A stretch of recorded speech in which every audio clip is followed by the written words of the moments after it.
हाजीपुर पातली खेल ग्राउंड में चल रही खंड स्तरीय खेल प्रतियोगिताओं का आज समापन हुआ। 21 अगस्त से हुई खंड स्तरीय प्रतियोगिता का आयोजन, जो कि आज 24 अगस्त को समापन हुआ। इस खेल प्रतियोगिता में 21 अगस्त से 22 अगस्त 2 दिन तक लड़कियों की प्रतियोगिता चली, जिसमें खेल खो खो, कबड्डी, गोला फेंक, दौड़, लॉन्ग जंप, हाई जंप आदि खेलों की प्रतियोगिता हुई। वहीं 23 अगस्त और 24 अगस्त को लड़कों के खेलों की प्रतियोगिता हुई। दोनों ही प्रतियोगिता में खेल समान रहे। लड़कियों की लगभग 35 टीमों ने खेलों में भाग लिया और लड़कों की 30 से 35 के बीच टीमों ने भाग लिया। ग्राम पंचायत हाजीपुर पातली की तरफ से खेल स्टेडियम के अंदर टेंट, जलपान, फल और कोल्ड ड्रिंक की सुविधा भी दी गई। वही गांव हाजीपुर पातली के सरपंच धर्मपाल चौधरी का कहना है कि बच्चों ने बहुत मेहनत की है। सभी खिलाड़ियों ने अपनी अपनी गुणवत्ता के अनुसार प्रतियोगिता में प्रदर्शन किया।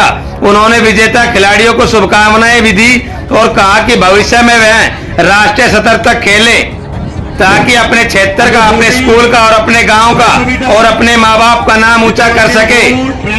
वहीं रेफरी ललित कुमार ने बताया कि प्रतियोगिता अंतर्गत 14 वर्ष, 17 वर्ष और 19 वर्ष के बच्चों के बीच हुई। सभी खिलाड़ियों ने खेल की भावना से ही खेल को खेला। रेफरी ललित कुमार ने यह भी बताया कि हाजीपुर पातली की पंचायत का खेल के दौरान महत्वपूर्ण योगदान रहा और गुणवत्ता के अनुसार खिलाड़ियों ने अपने पदक भी प्राप्त किए। अभी हम आपकी बातचीत करवाते हैं गांव हाजीपुर पातली के सरपंच धर्मपाल चौधरी से और रेफरी ललित कुमार से। सर, आपके गांव के स्टेडियम के अंदर जो खेल प्रतियोगिता चल रही है, उसमें पंचायत का क्या योगदान रहा सर? इसमें देखो, पंचायत का ग्रामवासियों, हमने ग्राउंड की व्यवस्था साफ सुथरी रखनी थी। उसके अलावा बैठने के लिए आयुष्मान लगाना, कुर्सी देनी और जलपान की व्यवस्था, बच्चों के लिए फ्रूट या जूस की व्यवस्था जी, वो हमारी एक जिम्मेदारी बनती थी कि भाई हम बड़ा खुशी का समय है, अब हमारे गांव में एक खेल हो रहे हैं। इसका खास तौर पर मैं अभी ये कह देना चाहता हूँ, अगर इस ग्राउंड की व्यवस्था देखनी, पंचायत का तो सहयोग रहता है, लेकिन मेंटेन और बच्चों की देखरेख करना ललित सर जो है जी, शायद ऐसे सरकारी कर्मचारी मैंने आज तक नहीं देखे। 15 घंटे यहाँ ड्यूटी देते हैं। सुबह 5:30 बजे इस ग्राउंड में आते हैं और शाम को 8:30 बजे इस ग्राउंड से जाते हैं। बीच में अपनी स्कूल की ड्यूटी करते हैं। सुबह 3-4 घंटा सुबह और 3-4 घंटा शाम को करते हैं। मैं तो इस जो बच्चों में जो रुचि और भावना बनी है, ये सब ललित सर की देन है। सर, गाँव के कितने बच्चे इनसे प्रोत्साहित हुए हैं कि आपने, जैसे ललित सर का पहले भी जिक्र किया कि भाई आपने अपने इतनी उम्र के कार्यकाल में या अपने जीवन सत्र में आपने कहा कि इनसे अच्छा बेस्ट गवर्नमेंट एम्प्लॉय मैंने कभी नहीं देखा, तो सर उस बात का कोई खास रीजन? नहीं, उस बात का खास रीजन क्या था कि पहले अगर कोई मार्गदर्शन देने वाला नहीं था बच्चों को खेलने के लिए, बच्चे या तो अपने फोन में बिजी रहते थे या कहीं और ही शरारत करते थे। अब अगर आप ही यहाँ शाम को अगर आगे देखोगे तो गांव के चाहे महिलाएं घूमने आती हैं, बच्चे अलग अलग खेल खेल रहे हैं। कोई क्रिकेट खेल रहे हैं, कोई फुटबॉल खेल रहे हैं, और तो नहीं चाहे कोई कंचा भी खेल रहे हैं, यहाँ पर खो-खो बच्चे खेल रहे हैं। सभी बच्चों में खेल की भावना बन रही है। खिलाड़ी कितने बने वो अलग बात है, लेकिन एक बच्चों की जो गलत मानसिकता थी, फोन के प्रति गलत चीज देखनी, गलत शरारत करनी, वो हमारे गांव में सच्चाई कहे तो मेरे ख्याल में 80% इतना सुधार आ गया। कोई 10-5% बच्चे ऐसे होंगे जो नशे से, और इस फोन का भी एक नशा ही है, इनसे बच्चों की दूरी बनी।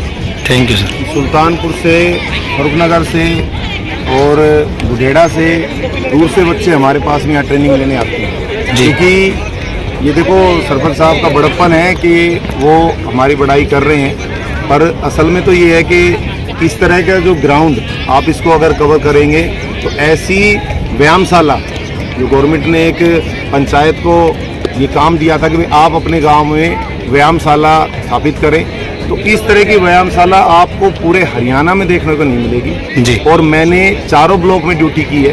सोहना में भी मैंने ड्यूटी की है, गुड़गांव में भी, पटौदी में भी, और अब मैं फरुखनगर में। तो 4 ब्लॉक में से जो ये ग्राउंड मुझे मिला है जी, और वो पंचायत की देन है, सरपंच साहब की देन है। ऐसा ग्राउंड हमने भी कहीं नहीं देखा।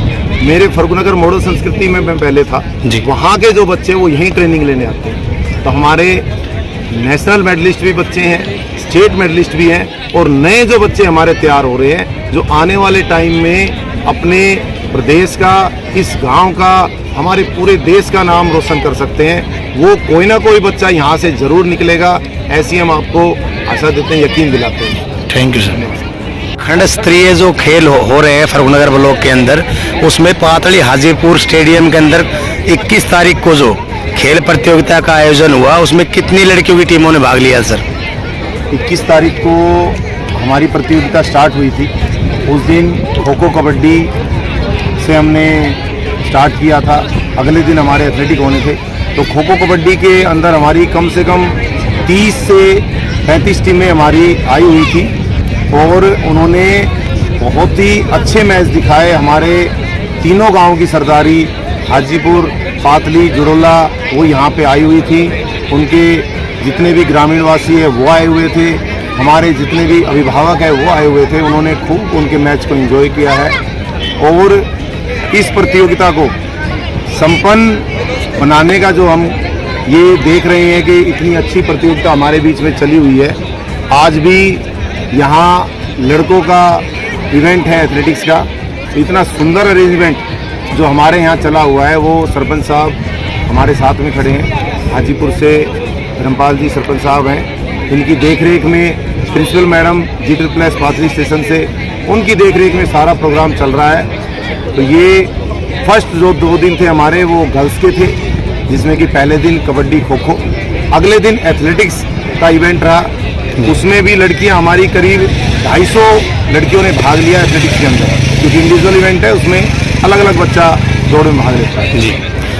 और कल जो इवेंट रहे मैं उनके बारे में बता दूं आपको। बॉयज़ के हमारे लड़कों के कबड्डी और खो खो के इवेंट थे, जिसमें कि 45 टीमें हमारी पूरे खंड फरूखनगर से हमारे बीच में यहाँ पहुंची और बढ़ चढ़ के उन्होंने बहुत अच्छे ढंग से खेल भावना को दिखाते हुए भाग लिया। तो सर लड़कियों की टीम में फर्स्ट प्राइज किस स्कूल का रहा? खो खो की बात करें तो खो खो में किस स्कूल का रिजल्ट रहा लड़कियों की टीम में? सर रिजल्ट आपको शेयर कर दिया जाएगा पूरा, वो हमारे ऑफिशियल पैनल है।